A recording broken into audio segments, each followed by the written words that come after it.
పక్కన Iran Israel war impact, రెండో పక్కన అమెరికన్ ఎలక్షన్స్కి సంబంధించిన గందరగోళం, బంగ్లాదేశ్ వ్యవహారం, వీటన్నిటి ఇంపాక్ట్, స్టాక్ మార్కెట్లు కుదేలైపోయినాయి. ఓ పక్కన అమెరికాలో పెరిగిపోతున్న ఆర్థిక మాంద్యంతో పాటుగా యూరప్ దేశాల్లో కూడా ఆర్థిక మాంద్యం ఇంపాక్ట్ ఉంది. తూర్పాసియాలో కమ్ముకున్న యుద్ధ మేఘాలతో దేశీయ స్టాక్ మార్కెట్లు ప్రతికూలంగా జరుగుతున్నాయి. గ్లోబల్ మార్కెట్ల ప్రతికూల సంకేతాలతో పెట్టుబడులు దారుణంగా పడిపోయినాయి. పర్యవసానంగా భారత స్టాక్ మార్కెట్లు తీవ్రంగా దెబ్బతిన్నాయి.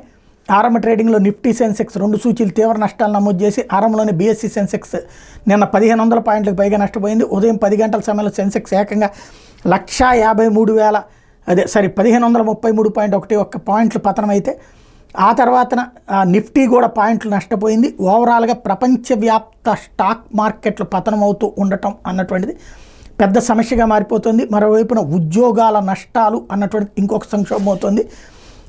అమెరికా యూరప్ దేశాలలో ఏదొచ్చినా దాని ఇంపాక్ట్ మన మీద పడుతుంది అనడానికి మరొకసారి సజీవ సాక్ష్యం కనబడుతోంది.